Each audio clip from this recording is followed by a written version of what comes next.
Hello viewers, আসসালামু আলাইকুম। MM study জোনে স্বাগতম। আমাদের আজকের আলোচ্য বিষয় নবম-দশম শ্রেণীর টেক্সট বুকের দ্বিতীয় অধ্যায়ের সৃজনশীল 4। আমি প্রথমেই প্রশ্নটা করে নিচ্ছি তোমাদের সুবিধার্থে।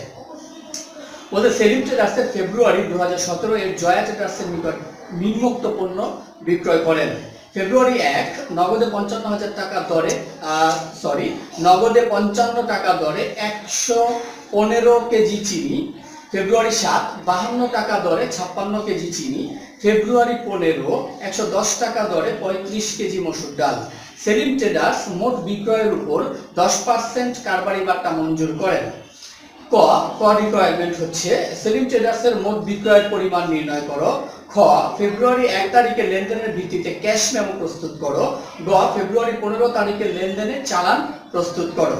তো আমাদের এখানে ক নম্বর রিকোয়ারমেন্টস নিয়ে আমরা এখন আলোচনা করব। তো ক নম্বরে বলা হচ্ছে যে মোট বিক্রয়ের পরিমাণ। মোট বিক্রয়ের পরিমাণ বলতে আসলে আমরা কি বুঝি? এখানে যেই প্রশ্নটা বলা হয়েছে সেই প্রশ্ন অনুযায়ী এখানে টোটাল যে বিক্রয়টা রয়েছে সেই বিক্রয়ের উপরে মোট পরিমাণটা দেখাতে হবে। তাহলে ফেব্রুয়ারি 1 তারিখে বলা হয়েছে যে চিনি বিক্রয় চিনি বিক্রয় করা হয়েছে 115 কেজি 55 টাকা দরে, টোটাল যোগ করলে 6,325 টাকা। তারপরে ফেব্রুয়ারি 7 তারিখে বলা হয়েছে চিনি বিক্রয় আবার সেম আরেকটা রেটে বিক্রয় করা হয়েছে 56 কেজি চিনি 52 টাকা দরে 2912 টাকা। এরপরে মসুর ডাল বিক্রয় করা হয়েছে মসুর ডাল বিক্রয় 35 কেজি মসুর ডাল 110 টাকা দরে, তাহলে টোটাল 3,850 টাকা। তো এই টাকাগুলো আমাদের মোট বিক্রয়। আমরা মোট করে দেখলাম এখানে 13,087 টাকা বিক্রয় হয়েছে। এখানে শেষে একটা কথা বলা রয়েছে যে সেলিম ট্রেডার্স মোট বিক্রয়ের উপরে 10% বাট্টা মঞ্জুর করেছে। তো 10% বাট্টা যদি মঞ্জুর করে আমাদেরকে একটা জিনিস এখানে খেয়াল রাখতে হবে, ক্রয় বিক্রয়ের উপরে যে বাট্টাটা প্রদান করা হয় সেটাকে বলা হয় কারবারি বাট্টা। আই রিপিট, আমি আবার বলছি যে ক্রয় বিক্রয়ের উপরে যে বাট্টাটা প্রদান করা হয় সেটাকে বলা হয় কারবারি বাট্টা। এই বাট্টাটা বা এই ছাড়টা সাধারণত পণ্য ক্রয় বিক্রয়ের সময় দেয়া হয়, এই কারণে এটা কোথাও হিসাবভুক্ত করতে হয় না। বাদ কারবারি বাট্টা 10%, আমরা এটার উপরে 10% করে দিলাম, বিয়োগ করে যেটা আসলো সেটাই আমাদের মোট বিক্রয়ের পরিমাণ। আশা করি সুপ্রিয় শিক্ষার্থীবৃন্দ তোমাদের মোট পরিমাণ বুঝতে আর কোনো সমস্যা নেই। এরপরে রিকোয়ারমেন্ট খ বলেছে যে ফেব্রুয়ারি 1 তারিখের লেনদেনের ভিত্তিতে একটি ক্যাশ মেমো প্রস্তুত করো। তো একটি ক্যাশ মেমো, তাহলে প্রথমেই আমাদের জানা উচিত যে ক্যাশ মেমো বলতে আসলে আমরা কি বুঝি, ক্যাশ মেমোটা কি? ক্যাশ মেমো হচ্ছে একটি পণ্য ক্রয় বিক্রয় করার, নগদে ক্রয় বিক্রয় করার প্রামাণ্য দলিল। এটা সাধারণত যখন আমরা পণ্য নগদে ক্রয় বিক্রয় করব তখন এই ক্যাশ মেমোটা ব্যবহার করা হয়। বিক্রেতা যখন নগদে পণ্য বিক্রয় করেন তখন তিনি একটি ক্যাশ মেমো প্রদান করেন। তো ক্যাশ মেমো করার নিয়মটা এখানে স্পষ্ট দেওয়া রয়েছে। তোমাদেরকে এই ক্যাশ মেমোটা সাধারণত পুরো ফরম্যাটটা বা ঘরটা মনে রাখতে হবে বা মুখস্থ রাখতে হবে, তারপরে মূলত এটা সঠিকভাবে করা যাবে।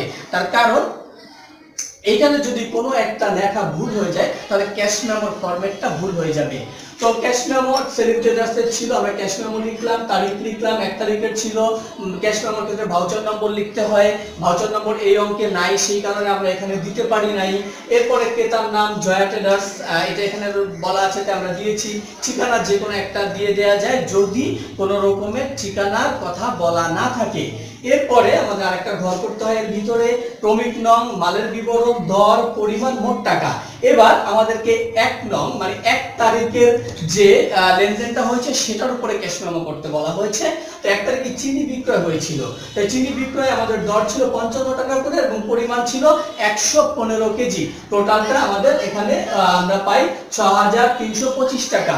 বাদ কারবারি বাট্টা সেম, তার কারণ হচ্ছে প্রত্যেকটা ক্রয় বিক্রয়ের ক্ষেত্রে যদি বলা থাকে যে কারবারি বাট্টা দেওয়া হয়েছে তখন অবশ্যই বাদ দিয়ে দেখাতে হবে। তাই এখানে কারবারি বাট্টা আমরা বাদ দিয়ে দেখালাম।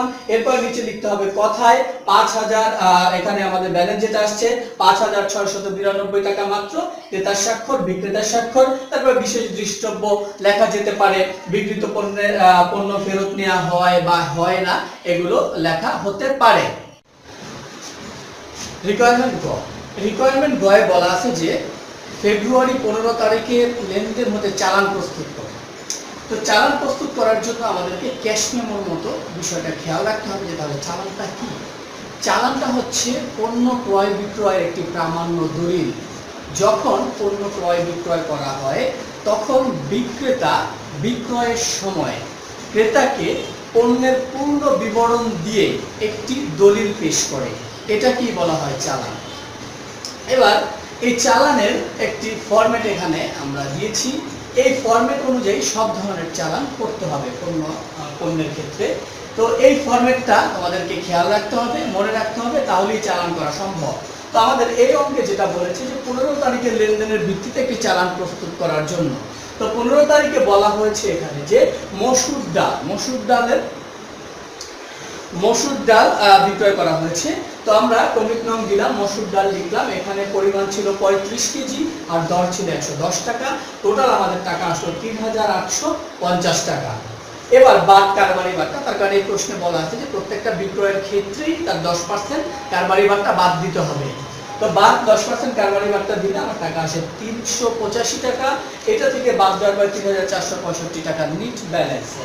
তো এরপর কথায় লিখতে হয় 3465 টাকা মাত্র, এটা আমরা লিখে দিলাম। বিক্রয় শর্ত এই অঙ্কের জন্য বিক্রয় শর্ত বলা নাই, প্রশ্নে যেহেতু বলা নাই সে কারণে আমরা এখানে এটা দিতে পারলাম না, বা প্রশ্নে বলা না থাকলে দেওয়া যাবে না। নিচে যথারীতি বিশেষ দ্রষ্টব্য ভুল ত্রুটি সংশোধনযোগ্য বিক্রেতার স্বাক্ষর, এটাই হলো মূলত চালান। উপরে আমরা লিখেছি ক্রেতার নাম জয়া ট্রেডার্স, প্রশ্নে রয়েছে ঠিকানা এখানে দেয়া নেই, তাই আমরা একটা ঠিকানা যে কোনো দিয়ে দিলাম, এটার জন্য কোনো সমস্যা না, যে কোনো একটা ঠিকানা আমরা ব্যবহার করতে পারি। চালান নম্বরটা এখানে দেয়া নেই, সেই কারণে আমরা চালান নম্বরটা ব্যবহার করতে পারিনি। আশা করি তোমরা চালান সম্পর্কে সম্মুখ ধারণা পেয়েছো এবং সঠিক একটা তথ্য পেয়েছো। আমাদের আজকের মতো সৃজনশীল 4 সম্পন্ন হলো। আমরা আগামী ক্লাসে সৃজনশীল 5 নিয়ে আলোচনা করব। সেই ক্লাস দেখার আমন্ত্রণ জানিয়ে আজকের মতো এখানেই শেষ করছি। ধন্যবাদ।